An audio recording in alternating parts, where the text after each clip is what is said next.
Boa noite. Você pode se assentar. Boa noite. Graça e paz. Graça de Cristo sobre a tua vida nessa noite. Se você tem liberdade com a pessoa que está do teu lado, diga-se para ela: não perca aquilo que o Espírito está falando. Eu creio que essa presença notória de Deus é uma testificação de que Ele há de fazer muito mais ainda nessa noite. Meu coração está com expectativa em Deus, de que Ele vai fazer na tua vida, de que Ele vai operar no teu coração. Essa canção veio como uma testificação para mim pessoalmente. Eu tenho meditado acerca de um versículo, está em João, capítulo 16, versículo 8. Mais de um mês, esse versículo ele tem saltado aos meus olhos e tem ardido no meu coração. E sexta-feira agora, quando Samuel falou comigo sobre a possibilidade de eu estar compartilhando a palavra aqui, Deus fez esse versículo de novo queimar no meu coração. E eu creio que é uma confirmação de Deus para que Ele possa fazer na tua vida, para que Ele possa operar no teu coração nessa noite. Deus tem me feito meditar acerca da obra do Espírito Santo em nossas vidas. Quando você pega o capítulo 16 de João, você vê o próprio Cristo dissertando acerca da pessoa do Espírito Santo, da sua missão, da sua obra. Jesus nesse capítulo começa a dizer àqueles que estão ouvindo que Ele precisava partir, que estava chegando a hora dele partir, e para que eles não ficassem tristes, porque os discípulos estavam tristes porque Jesus estava partindo. E Jesus começa a dizer: se eu não partir, se eu não for embora, o Consolador não virá.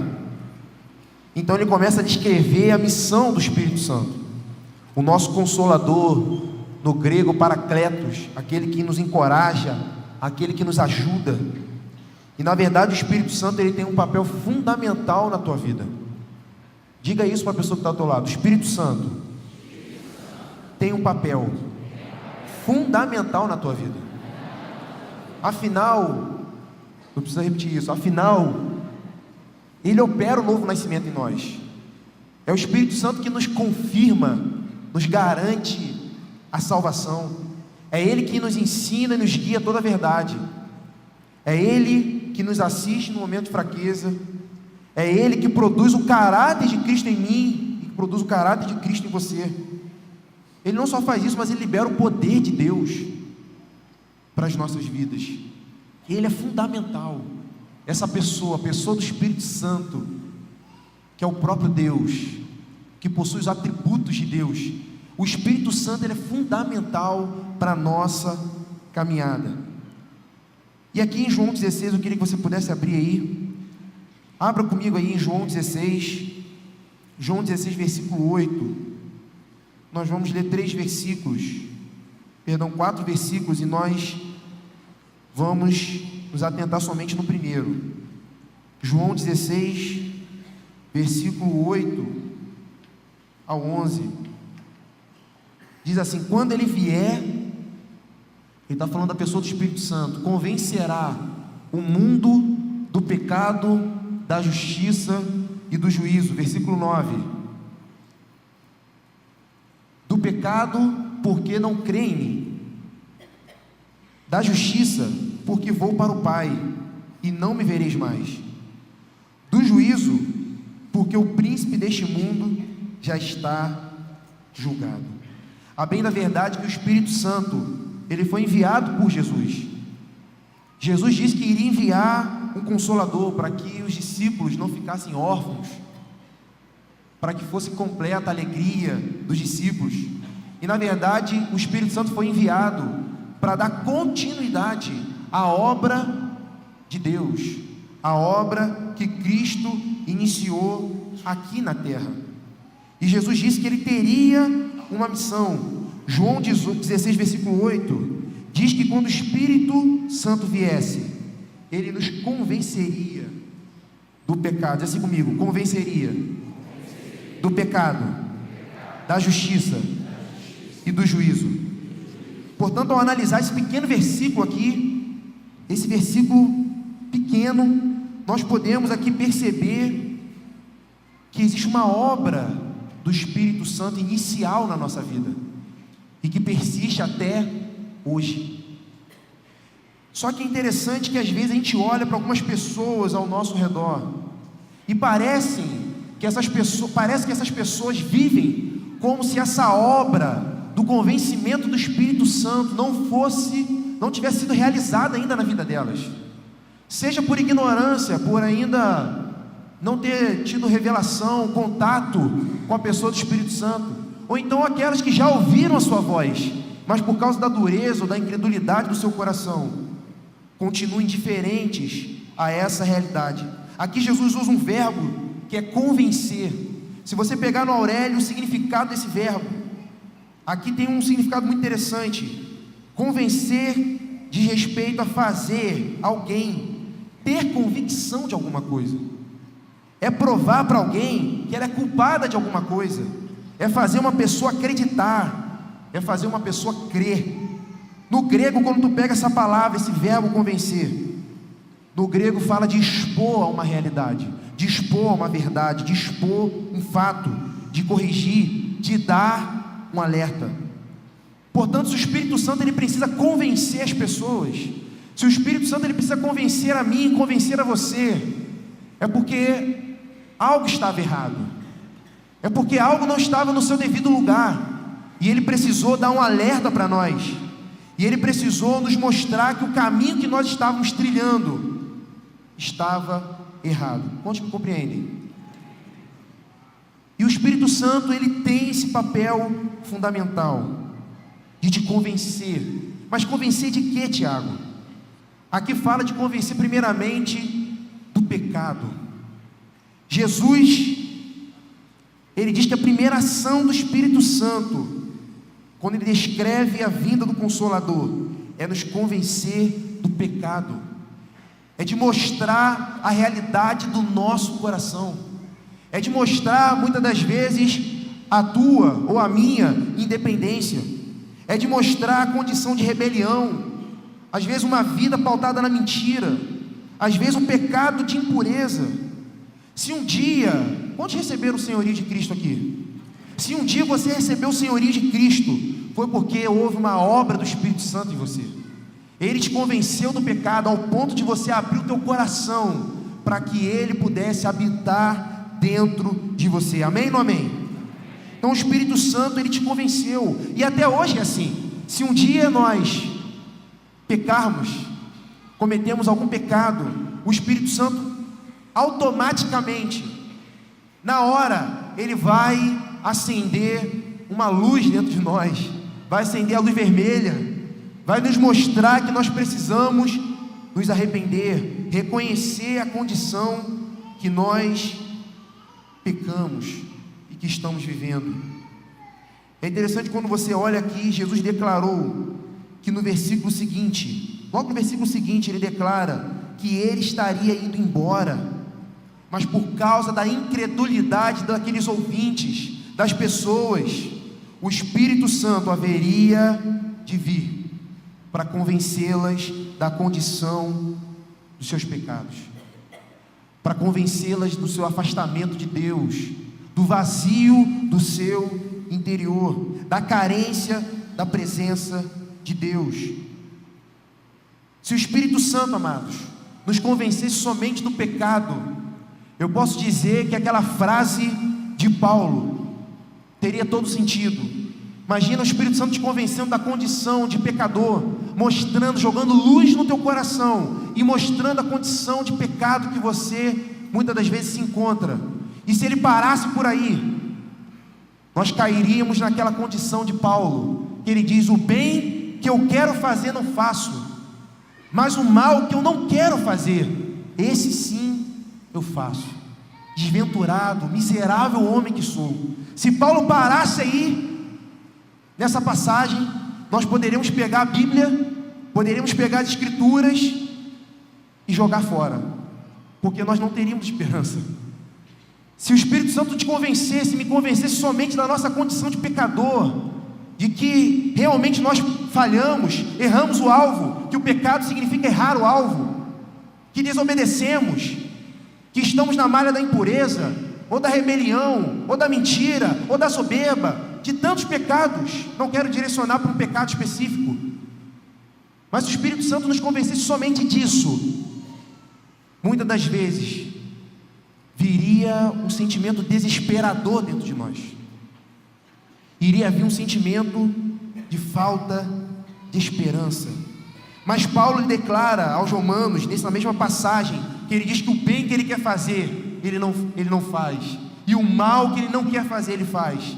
Ele fala de desventurado homem que sou, miserável homem que sou, mas ele conclui: graças a Cristo Jesus, o nosso Senhor. Graças a Deus por causa de Cristo na minha vida, porque Ele me dá a condição de vencer essa condição de pecado. Aí vem a segunda etapa do convencimento do Espírito Santo. Diz assim comigo: Espírito Santo, Ele me convence do pecado e da justiça. O Espírito Santo, ele começa a nos mostrar: realmente você pecou, realmente você está longe de Deus, realmente você não sai desse quadro de impureza, mas existe uma justiça que eu também preciso te revelar, que eu preciso te expor. Existe uma graça que te basta e que te faz vencer todo e qualquer tipo de pecado. Existe um amor que te supre e preenche o vazio do teu coração. Então ele começa a nos convencer também da justiça de Deus. Jesus é a justiça de Deus. Um dia Deus enviou seu Filho amado para morrer naquela cruz por mim e por você, e derramou seu sangue precioso para te justificar de todo pecado. E hoje Deus te olha como justo, não por causa de você, mas por causa da obra de Cristo lá na cruz. E Deus começa a nos convencer da justiça. Jesus, ele veio cheio de verdade e de graça. A verdade mostra que nós somos pecadores. A verdade mostra que muitas das vezes somos imaturos, mas a graça de Deus nos mostra que é possível vencer. A graça de Deus nos torna mais que vencedores em Cristo Jesus. A graça de Deus nos permite falar a mesma coisa que Paulo falou: tudo posso naquele que me fortalece. Eu posso passar pelo deserto, eu posso estar na bonança, mas tudo eu posso naquele que me fortalece. Vou repetir: tudo eu posso naquele que me fortalece. Amém ou não amém? A graça de Deus te basta, porque existe uma justiça de Deus. A justiça de Deus não é como a nossa justiça. Nós merecíamos, por causa do pecado, a verdade é que nós merecíamos o inferno, mas por causa da graça de Deus, nós recebemos a vida de Cristo Jesus em nós. Isso é justiça divina. A graça disponível, o amor, o perdão dos nossos pecados. Mas aqui é um equívoco, porque há muitos que entendem a justiça de Deus de forma errada, entendem a graça de Deus de forma errada. Inclusive existe uma corrente de pessoas que declaram, e há muitos pensando assim equivocadamente, de que podem pecar e que é somente pedir perdão a Deus, porque a graça vai me bastar, vai me suprir. E parece que a graça de Deus não nos responsabiliza, e parece que a graça de Deus não nos leva também para um arrependimento. Existe um perigo e um equívoco feito por muitos que acreditam que a graça de Deus nos livra das consequências das nossas ações. É certo que se nós pecarmos, Jesus já pagou um preço na cruz, e que já estamos justificados no sangue do Cordeiro, e que Ele me aceita como eu sou. Mas como eu falei, uma coisa é Deus nos receber como estamos, outra coisa é Ele aprovar aquilo que nós fazemos. Deus te recebe do jeito que você está, querido, mas Deus não quer que você permaneça na condição de desobediência da sua vontade. Quantos me compreendem? A graça de Deus nos responsabiliza. Quando o Espírito Santo me convence, te convence da justiça de Deus, nós vamos procurar viver, como Pedro disse na sua carta, de maneira santa, de maneira agradável a Deus. Jó tinha um coração íntegro, totalmente entregue a Deus, e ele andava em retidão. Paulo diz aos Efésios que, como filhos da luz, nós devemos imitar o nosso Pai. E qual é o fruto da luz? É andarmos em justiça. Diz assim comigo: justiça, bondade e verdade. Então, se nós somos filhos da luz, se nós realmente provamos da graça de Deus, nós iremos andar em justiça, em retidão diante do Pai. Romanos também declara, Paulo declarando aos Romanos, que o reino de Deus não é comida nem bebida, mas é justiça, é paz e alegria no Espírito Santo. Quando eu sou convencido da justiça, eu ando em santidade diante de Deus e diante dos homens. Amém ou não amém? Será que realmente nós estamos convencidos dessa justiça de Deus? Se eu sou convencido da obra de Cristo na cruz, que essa é a justiça de Deus, por gratidão ao Pai, eu vou me comprometer e andar segundo a sua vontade. A justiça de Deus, queridos, não é igual à nossa justiça humana. Jesus nos ensina a pagar o mal com bem. Jesus nos ensina a perder para ganhar, a morrer para gerar vida, para frutificar. Diz que o maior é aquele que serve, onde muitas das vezes precisamos abrir mão dos nossos direitos.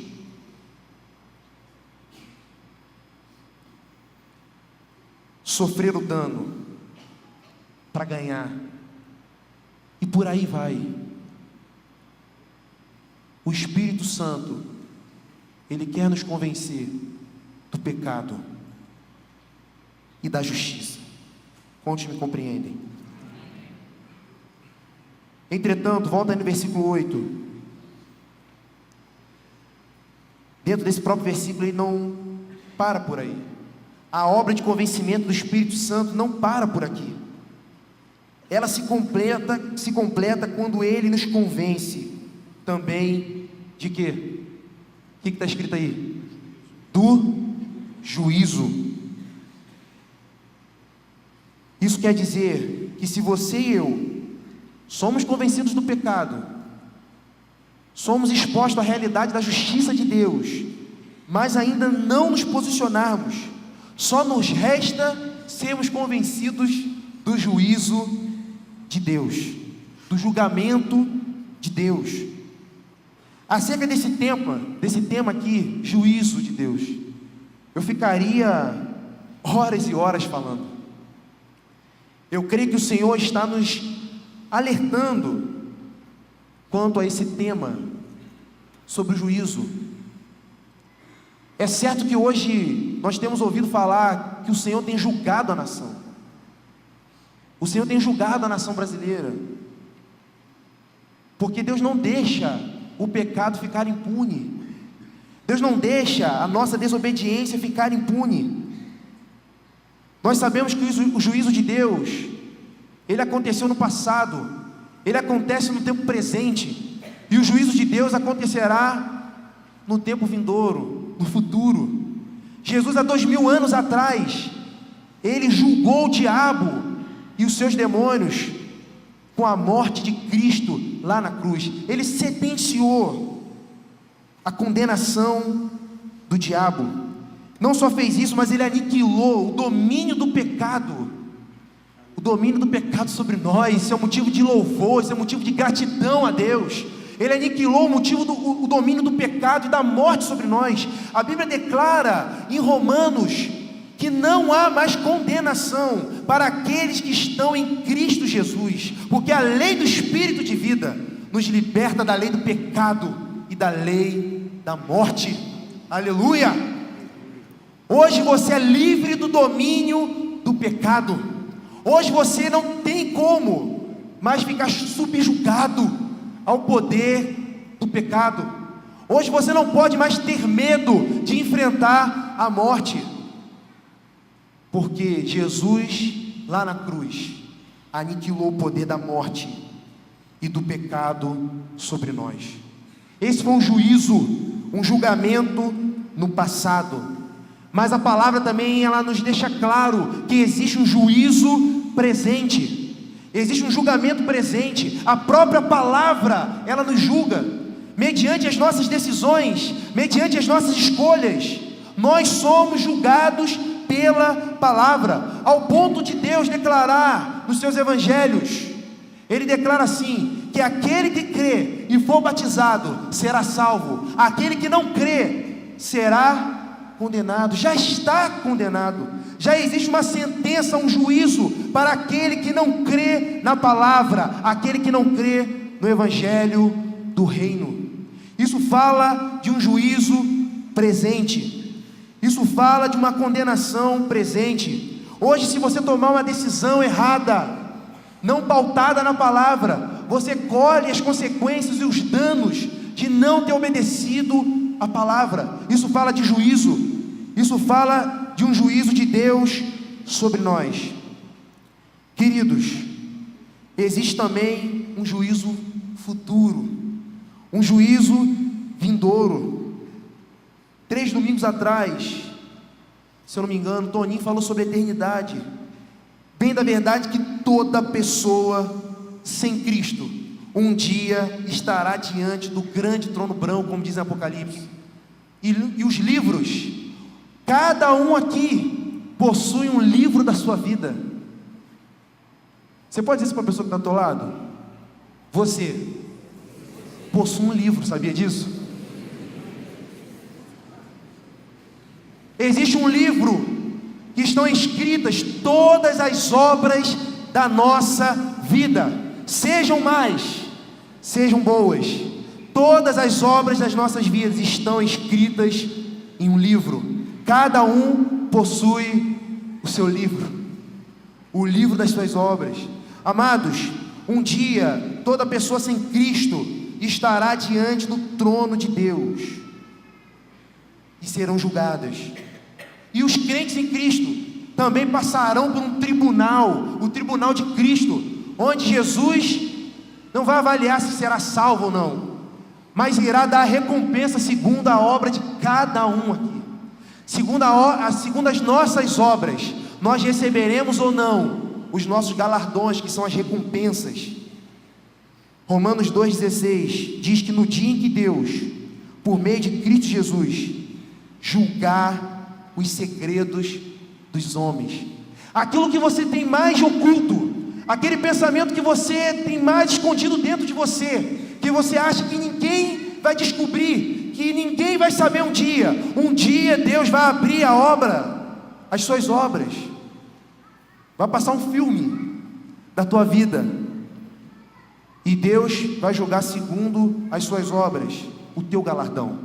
E aqueles que não estão em Cristo passarão pelo trono branco, o dia do juízo final, e saberão o porquê não herdarão a vida eterna. Todas as suas obras também serão expostas. Isso aqui gera um temor no meu coração. Eu não sei se isso gera temor no teu coração, mas o Espírito Santo, Ele quer nos convencer essa noite do seu juízo. Nós precisamos ter revelação, entendimento, nos convencermos que existe um juízo que está por vir. E toda obra, querido, que nós fizermos aqui na terra, que não está alinhada com a vontade de Deus, ela será queimada como palha. Mas toda obra que nós fizermos segundo a vontade de Deus, ela será apresentada como um galardão para nós, porque nós fizemos aquilo que o Pai um dia designou para nós. Querido, se o Senhor te chamou para ser um engenheiro, e você está fugindo disso, e está querendo ser um médico, mas Ele não te chamou para fazer isso. Ele te chamou para ser um engenheiro, que através dessa profissão você alcançaria tantas vidas, e você recusa isso. Toda obra que você tiver, que não estiver de acordo com a vontade de Deus, ela será palha, será queimada no dia do tribunal de Cristo. Se o Senhor tem te chamado para ir para uma nação, se o Senhor tem te chamado para pregar para certa pessoa, e você não faz, seja por covardia, por medo, por desobediência, a sua voz, essa obra, ela será levada em questão no dia do juízo. Nós não seremos julgados somente por aquilo que nós fizemos, mas nós também seremos julgados por aquilo que nós não fizemos, aquilo que um dia o Senhor mandou a gente fazer, e a gente deixou de fazer. Quantos me compreendem? O Espírito Santo quer te convencer do seu juízo. Deus quer te dar um toque de eternidade novamente, querido. C.S. Lewis diz assim: quem investiga os registros na história descobre que os cristãos que mais fizeram pelo mundo presente, que mais trabalharam, fizeram a vontade de Deus, foram os que justamente pensaram no porvir. Aqueles que estavam com a mentalidade, com o pensamento na eternidade, foram os que mais trabalharam na era presente, foram os que mais trabalharam no mundo presente, no tempo presente. Ele também conclui, C.S. Lewis: desde que os cristãos deixaram de pensar amplamente no mundo vindouro, tornaram-se ineficazes neste mundo presente. Pararam de pensar na eternidade, pararam de ter revelação de que são eternos, se tornaram ineficazes, sem propósito, se tornaram inúteis para o propósito de Deus, porque deixaram de ter revelação de que são eternos. Amém ou não amém? Deus colocou, segundo Eclesiastes, o autor de Eclesiastes, Deus colocou a eternidade no coração do homem. Foi Deus que colocou a eternidade no teu coração, foi Deus que colocou a eternidade no meu coração, mas nós parece que nós vivemos de maneira que não somos eternos. Se Deus falasse assim: você só tem 24 horas de sobrevivência, o que você faria?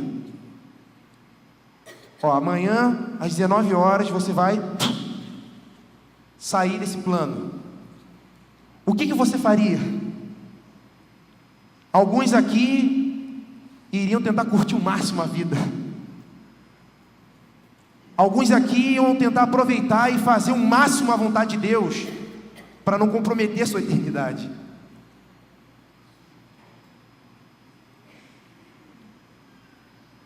Mas posso te dizer uma coisa?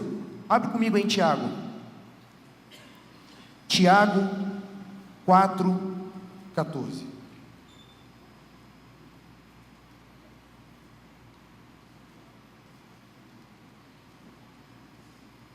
Um livro pequeno, mas com tanta riqueza.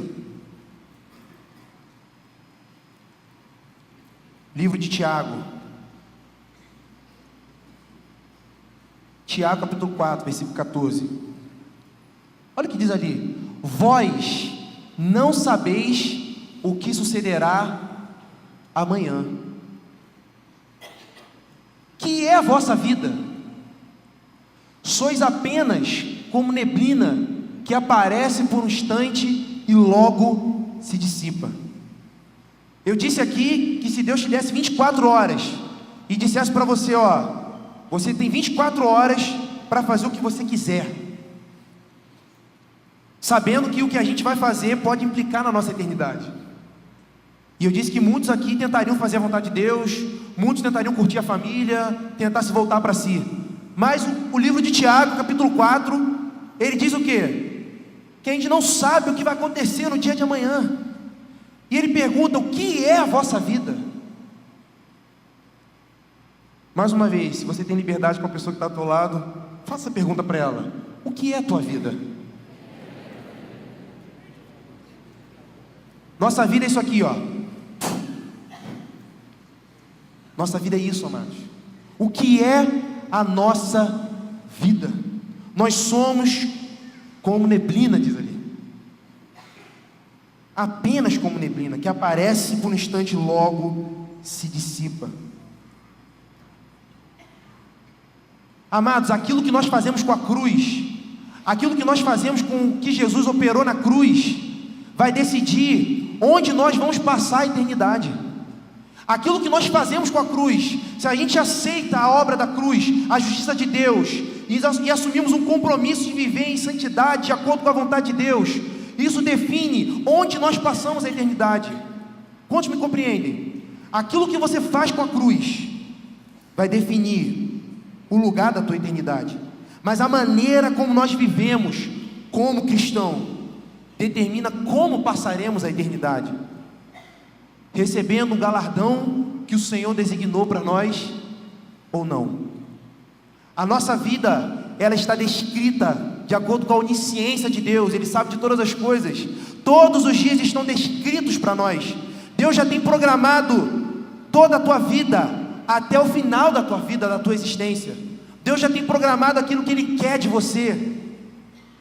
Mas quando nós começamos a viver, muitos de nós nos alinhamos com a vontade dEle, e às vezes não nos alinhamos, nos desviamos do propósito dEle. Então no dia do julgamento Ele vai ter ali o que Ele queria que você fizesse, aquilo que Ele sonhou com a minha vida e com a tua vida, e mediante aquilo que nós acertamos ou erramos o alvo, olha aí o pecado, nós seremos julgados.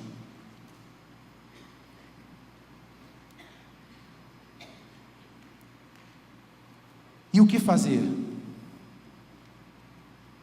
Mediante essa obra de convencimento do Espírito Santo. Eu não sei o que o Espírito Santo ele tem falado ao teu coração, mas como eu disse, há pessoas que vivem como se elas não fossem convencidas do pecado. Parece que estão anestesiadas, parece que elas estão cativas, estão sem sensibilidades à voz do Espírito Santo. Há pessoas que não têm uma vida condizente com a justiça de Deus, com a retidão, comprometida com a sua santidade. Como eu disse, Jó era um homem temente a Deus, e ele desviava do mal. Ele tinha entendimento da justiça, do atributo de justiça do próprio Deus. Há pessoas que vivem como se não houvesse um juízo sobre nós. Pergunta que eu te faço: o que fazer? O que Deus quer que você faça? Primeiramente, Deus não quer que você endureça o teu coração. Hebreus 3, 7 e 8 diz: assim pois, como diz o Espírito Santo, hoje se ouvirdes a sua voz, não endureçais o vosso coração. Muitos têm ouvido a voz do Espírito Santo, mas não querem ceder, por causa da incredulidade, por causa da apatia, da indiferença. Não querem ceder à voz do Espírito Santo, não querem se comprometer com a sua vontade.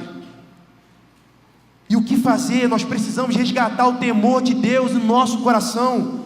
Provérbios 19, 23 diz que o temor do Senhor conduz à vida. Aquele que tem o temor fica satisfeito, e nenhum mal o visitará. Deus quer restaurar o temor dEle no teu coração nessa noite. O temor do Senhor é fonte de vida para evitar laços de morte. Deus quer que nós tenhamos uma vida guiada pela sua vontade e pelo seu propósito.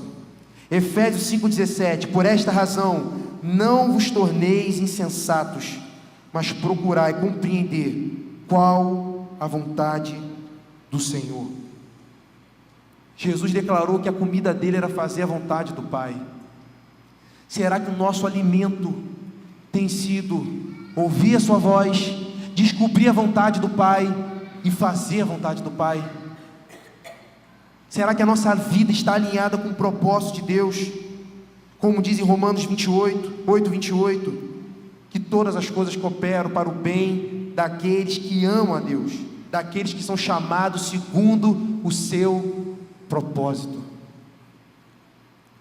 Diz assim comigo: o Espírito Santo quer me convencer, não só do pecado, mas da justiça e do juízo de Deus. Essa é a primeira obra que o Espírito Santo opera na vida de um homem e de uma mulher,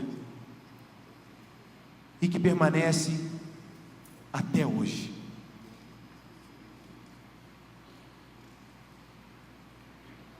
Feche teus olhos em nome de Jesus.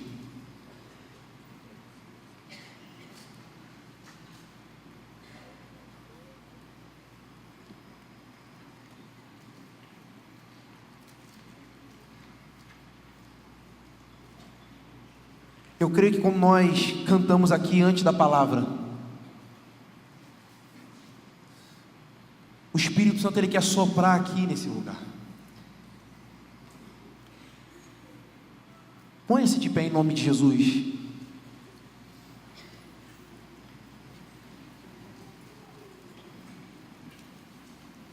Feche teus olhos e abra teu coração nessa hora. Eu não sei qual é a condição que você se encontra nessa noite.